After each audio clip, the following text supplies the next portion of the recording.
3月21號 Reuters 報道咧就話美國嘅聯合航空公司咧就睇嗰啲油價咧就會高企，佢哋睇今年嘅油價可能去到$175一桶，而佢哋覺得咧油價會喺$100樓上，$100一桶，直至到2027年。冇錯，係2027年，所以咧佢哋咧就會重新計劃啦。未講話點解佢呢間只不過航空公司啫，又唔係乜嘢分析師，點解會講呢一個報導呢？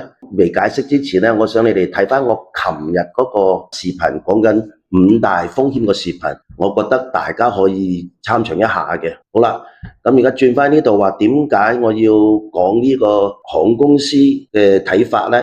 因為乜嘢板塊咩行業對油最敏感呢？運輸行業啦，即係航空公司啦，因為佢哋最大支出就係油。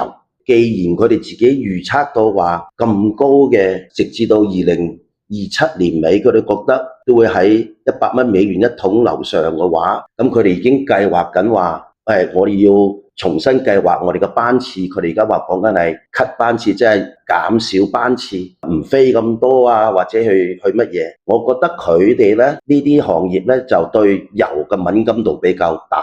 其實佢哋睇出嚟嘅意見係真係值得參考嘅。